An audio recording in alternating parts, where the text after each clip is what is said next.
a three-way tie. Two Protosses, Hurricane, otherwise known as Tier with first, and MarineKing, all trapped in here together to find out who's getting out. The other two players, Bang and True, find themselves at 0-3. Yeah, both of them will play in the Korea next season, but now we have a really interesting series at our hands. We could go into a couple of tiebreakers here before we find out who is going to advance to Code S today. And I'm actually pretty excited to see how especially MarineKing is going to do. Coming into the games today, he didn't do really well in his first match against Hurricane, but then he really stepped it up. He had a few very close engagements, especially in the matchup against True, where True blocked his natural with another hatch, which was really, really interesting to observe. But we are going into the first set of games right now. Yeah. And I don't know who's going out of this group today. I actually feel that MarineKing has a lot of momentum going for him now, that he was able to force this three-way tie. He was the one who was really hoping for that engagement, but can he really pull it off? Game number one is going to be Hurricane versus MarineKing, and this is also the starting match that we had today coming into Group C. Yeah, and we can kind of just go back into the beginning. The one thing that we had was on Daybreak, MarineKing overextending himself a little bit with one of his early attacks against Colossi. He didn't have any Vikings at all, and Hurricane took the game. Was the one loss that MarineKing had so far. So we're going to find out right now if Hurricane can repeat the performance, or if it's this time MarineKing who's going to take the game. Yeah, this is going to be pretty awesome to see a rematch on a completely different map. The tiebreaker map's already decided randomly as well. There's no map picks on the up and downs. And Whirlwind is the map where MarineKing won his last Protoss versus Terran. He took out first just a few seconds ago. The LJM Protoss had to play a tiebreak, had to play like 2 games back to back. And remember, if Hurricane loses here, and he plays a Protoss versus Protoss, a pretty volatile matchup, if he wins, then he could just sit back and relax for a little while MarineKing plays the other match and hope not to be defeated. So he wants to take this early win if he can to get the order into his favor, because nobody wants to play Protoss versus Protoss back-to-back that may decide that you are not going to the Premier League. Hurricane is all smiles here, but I feel that he is the guy who has to be the most annoyed after winning 3 games in a row and then just losing 1 match. But basically the results here speak for themselves. We have the tiebreaker and we are going into our first one. Could be a long day, guys. Make sure that you let everyone know. Jump on Reddit and tell people about it. Also, go on Twitter as well. Both of us tweeted about it. Yeah. And yeah, you can definitely retweet those at Calder and at Proxywolf. Let people know that we are heading into a tiebreaker. We have 3 awesome players here, and it could be, yeah, it could be going into a 3rd or even 4th tiebreaker today if we don't finish it right now. Game 1 loading. First tiebreaker, first set. Hurricane up against MarineKing at the GSL Up and Down Group C with Calder and Wolf.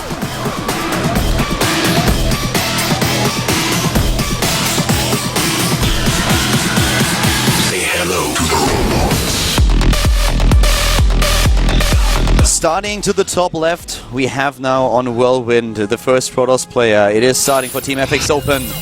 FXO Hurricane. Hurricane here. The last time he played against MarineKing, he took the game. Now to the bottom left, we have the only Terran player in our 3-way tie, the Prime player. MarineKing Prime.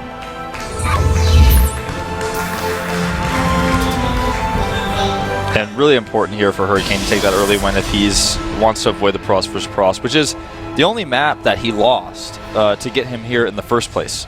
Yep. So for him, you know, he wants to just repeat what happened last time and hope that MarineKing then loses to first, which was not what occurred last time. Yep. The one thing that basically happened in the first game, if you didn't see that, if you didn't tune in right away, was that we had Hurricane basically just giving MarineKing the chance to hang himself, and that's exactly what happened. MarineKing overextending and losing the match, but now this is a bit of a different ballgame. I feel MarineKing was a bit shaky at first, but then when he went into the next set of games, he concentrated a lot more and was able to just show his former self. And if he can perform this in the up and downs, then I feel for both Protoss players it's going to be very difficult. Yeah. We have a command serve first again from MarineKing, as you'd expect. You know, 2 maps in a row, same build order. Same map, same build order, same matchup. Hurricane, on the other hand, goes double gas, 2 and 2. We'll probably do the Mothership Core expand. And Hurricane, just like you said, I love how you put that. It was an excellent metaphor. He just allowed MarineKing to hang himself. And, you know, we'll see if that ends up happening yet again here on this map. The rush distance relatively similar to Daybreak. Yeah, we have now a position, or very different starting positions from the last game that we saw on Whirlwind. And MarineKing, he is definitely tensed up in this situation. And I love how his, by the way, how his shirt is like all buttoned up all the way. Yeah. Usually he's trying to play a little bit more of that boss style, but right now I found that really funny when I saw it earlier. That's cute. And we see a very similar build from what he executed against first. He's going into the command center, is adding the double barracks, and the Hurricane is still scouting. Has the mothership core now on the production tab, but trying to find out where exactly MarineKing spawns. And from him, it's a bit unlucky that he goes to the bottom right first. After that, he heads to the top right, so it's going to take quite a while for him to scout. Oh, it's not Hurricane that's scouting, it's MarineKing. Sorry, yes. My bad, mixed up the colors here. I was not expecting the MarineKing to send out an SCV. I'm a little bit blown away here. I'm sorry, guys. He's just playing. That's a first. Yeah. First is the other pros player who we'll be playing later. You're confusing me now. The MarineKing goes into a third barracks here before the gases, so he's going to power up a lot more Marines than what we saw last game, which means that he has an earlier aggressive move out he can do to try to target down the sentries. This doesn't work as well as it does in Wings of Liberty, but it still works. I'm pretty sure that MarineKing is planning something like this. There is no other reason for him to really scout. He's MarineKing after all, and so far the one consistent thing in all of those matches was that he was very reluctant to send out an SCV scout. So him seeing with an SCV now on the map, that is like already a little bit telling that he might want to be a bit more aggressive here. He sees the Nexus of his opponent, tries to go into the main base. Didn't see too much. I mean, he sees the sentry, he sees the mothership core, but in the main base itself, he doesn't see the gas or how much has been mined. Yeah, not a lot of information for him here. I mean, seeing the... He didn't see the robotics, as far as I know. So yeah, so that's the only thing he could have guessed. Because everything else just lends itself to a mothership core expand, which is what he's already seen. It's what Hurricane did to him before. And 2 now gates being added. Just very, very standard play.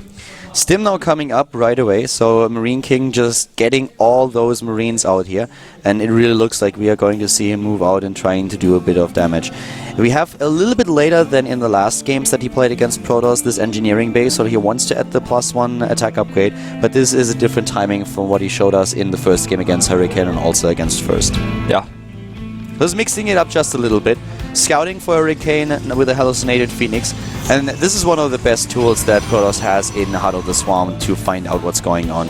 You don't have to research the upgrade anymore compared to Wings of Liberty, so now you have it available on the Sentry right from the start, and that helps you so much.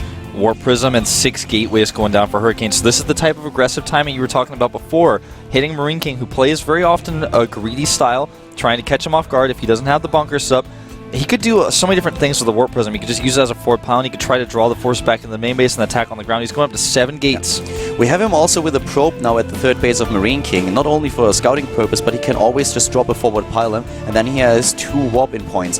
With the Warp Prism and the pylon, can attack the front and just get into the main base. It's a sentry drop. He's going to try to trap MarineKing outside of his base, then warp in the main. This is an old school strat we haven't seen very much in Heart of the Storm. Used it a lot in Wings of Liberty. Yeah. Tyr himself used this a lot in GSTL. Yeah, exactly. And talking about the GSTL, I mean, Hurricane has shown us this season that he is really on a roll, not only in this group today, so he is strong. He doesn't see it. He doesn't see it. Here it comes, and all those units are going down. They're going to be trapped outside. Production cycle, everything is down, and here comes the force field. Is perfect. He warps in. He can cancel Stim here. There's no SCVs to repair. Couldn't be any better for him. The perfect timing here. The production cycle walks down the ramp, and MarineKing, he's going for the counter aggression. He knows that he has no chance of getting into his main base. There are no medivacs, and Stim. This is the warp in.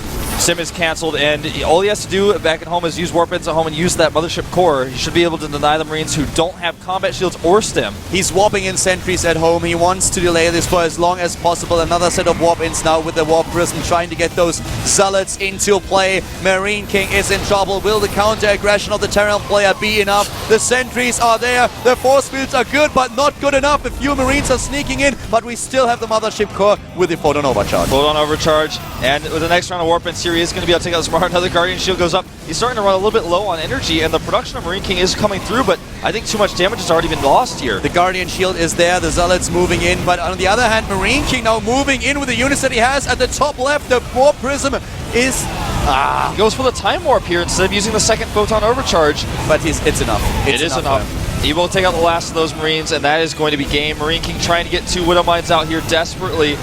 MarineKing is desperate at this point. He's down to 19 Harvesters and he's losing even more. He's fighting with his SCVs. It looks like Hurricane proves himself to be MarineKing's kryptonite to die. Yeah, absolutely. Too many Zealots here in the main base. MarineKing just holding on to the natural, but he's losing production now. Got an Observer on the way to help deal with those Widow Mines. More Stalkers being warped, and he traps another Marine outside. There's the Widow Mine, but immediately being attacked. Not taken out just yet. Zealot baiting the shot off. And now with the Observer coming down to the bottom left, he has the detection that he needs. MarineKing is down to 27 supply against 77. If MarineKing could press a button and make all the Protoss units disappear, he still would be behind. Yeah. I mean, if he could press a button and all these units in his main base instantly died, he'd still have no chance of winning this game. But he can't even deal with those. He's losing everything at this point. Another round of warp-ins is now good. 17 supply against 78. This game is over. Hurricane takes his second win against MarineKing today. He takes the lead in the up and down group in this tiebreaker that we have between first MarineKing and Hurricane. GG. Yeah, we talked about MarineKing playing a little bit greedy. This was a very risky strategy, though, by Hurricane. Oh, yeah, it was. It was very technical. And we had MarineKing with all the units on the low ground. And the production cycle just finished. All the bio units were going down the ramp. And then Hurricane came in and bam, dropped the force field. MarineKing, you know, with the perfect reaction. He sees that he has no chance of walking into his main base. He had no medivacs that he could use to elevate the units up onto the high ground, so he just goes for the counter aggression. Is like, this is the only chance that I have. In Wings of Liberty, this would have been a little bit different. He would have been able to at least kill the natural. What would happen is he would have warped in units on the high ground, sentries try to block MarineKing out. Yep. MarineKing killed everything at the natural. But in this case, with the Mothership Core, he can just actually hold that natural, keep it alive, use the time warp, and good strategy. Very, very risky, but it pays off. I mean, we saw literally the last production cycle walk down the ramp right as the sentries came out. If he had even those, he might have been able to hold. Exactly. He could have pulled the SCVs. He could have used a few units on the high ground to do damage, maybe take down one of those sentries, and then as soon as the energy runs out, the rest of the units can just come in, take down the War Prism and the rest. But Hurricane with the perfect timing here, using this technical build to take out MarineKing in the first game. Very, very well done. And the next game, we're going to get an invite soon, is already going to show us quite a bit. We are probably having MarineKing play again against First now, because we are playing until one player loses 2 games. Yeah. And so it would make sense to send MarineKing out next against First, so that we see if this is going to happen. And, well, guys, if you want to chat with a few fellow StarCraft fans, also you can jump onto IRC. You can Google for web IRC if you don't have the client on your computer, and then just join on QuakeNet #GSL. There are a lot of people just talking about the games that we have here at hand. And, of course, I'm pretty sure there's also a Reddit thread up that you can exchange comments with fellow StarCraft fans. And, of course, also go to Team Liquid. We have the first of probably or maybe many tiebreakers here. Yeah. It just depends on the next game. Yeah, so far the games have been exactly the same that we had in the original group. We had Hurricane taking out MarineKing at the beginning, and MarineKing won the game against First at the end of the group stage. So now this is going to be the next match. And he could do it again. If he does it again, then we are going to have a very similar situation once more. Map is AUCTION Waste, so all the maps, I mentioned this briefly before, but all the maps are randomly determined going into the group, and then once a tiebreaker is determined, actually usually even before a tiebreaker is possible, they have at least 6 maps predetermined in case there's 2 tiebreakers that they need, and then they can just, of course, roll the dice, pull out of a hat what maps come next. So AUCTION Waste is the map for this, and it's not chosen by the players, just completely random. And this is going to be a much smaller map. Last time we had MarineKing win against First on Whirlwind, where he just lost, and now he's playing on a smaller map, so he is going to have to change up his style a little bit. Yeah, exactly. And for MarineKing, of course, this is once again the position that he was already in the last time. We talked about his momentum that was building a little bit up because he was winning 3 games in a row and also forcing this tiebreaker. But now he has been stopped by Hurricane, and Hurricane must be really happy with this. Yeah. He was the first one who took all his games, all the 3 games at first in the group, and he must have been in a position where he really thought, okay, I got this.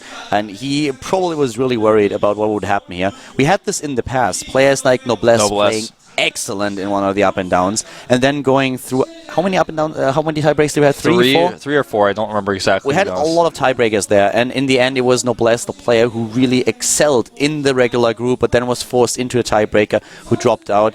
But this is not happening to Hurricane just yet. He has the lead here, so everything is going well for him right now. And MarineKing is the one who has to show us now that he is able to take down first a second time and repeat what he did in the group stage. Yeah, and think about first position now. If he loses this game, then MarineKing is safe for now. But then first has to play a PvP, where if he loses a PvP, he loses. The same situation that Hurricane was on in the last game. Never want to be in a situation where a best of one PvP decides your future, ever. Yeah, exactly. Mirror matches in general are just very tense. One mistake can cost you the game. Doesn't really matter if you play a Zerg versus Zerg, a Protoss versus Protoss, or a Terran versus Terran. Mirror matches are just really scary, I feel. One mistake can cost you the game. And builder choices can sometimes put you behind so poorly. I mean, we saw that earlier in the Protoss versus Protoss already. One bad blink, one situation where you move out on the map, you find yourself just trapped between two armies or two army forces. There comes a warp in, a blink forward, suddenly you lose 3 Stalkers, you're way behind.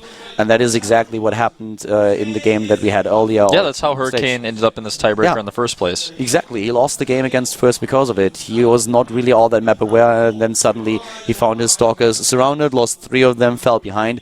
Even the Immortals that he tried to Chrono Boost out were not there in time, and Hurricane lost the game first, just showing no mercies that they are going in immediately. And MarineKing is invited to the lobby. We have first in there as well, so this is going to be the next game, and it could also be the last game. Could be the last one if MarineKing falls again, which would be so sad for him after working his way all the way back into this tiebreaker from the beginning, and now being in a position where he's 1 game away from that loss. If you want to cheer up the players, you can certainly do this. All 3 of them are represented on Twitter, which is with most ESF players have a Twitter. A lot of the Casper players actually don't. MarineKing, he has to win it right now. He is MKPS2 on Twitter. We have first, his Twitter account is at LGIMM1st, and if you're a supporter of the FXO Protoss player of Hurricane here, his ID is at FXO Hurricane. And tweet at the 2 of us and let us know what you guys think is going to happen. Is MarineKing going to win this game? Who's getting out of this tiebreaker? Tweet at ProxyWolf and tweet at Caldor with a KH. Let us know what your thoughts are. Exactly, at the 2 of us as well. And of course, support GOMTV here. We are heading into the second game now. Both players had time to set up their gear, collect their thoughts, and let's see what MarineKing can do here. Once again, with his back to the wall. Yep. MarineKing had a good run, in past years. This year, he has struggled a lot with this new expansion. On the other hand, First has had a new leaf turned over in this expansion. He wants to get right into that Premier League, become a Code S player again. Yeah. First playing strong today. Can he take down MarineKing this time? The last time he lost the match. That is what ended, or was brought us into the tiebreaker in the first place. Can he do it right now? We have MarineKing with a back to the wall. He has to win it. He has to take it down first if he wants to force it. But first, of course, he has other plans. He wants to win this game and make sure that he advances to Code S together with Hurricane. We'll find out if this is going to happen here at the GSL Up and Down Group C of Caldor Wolf. Say hello to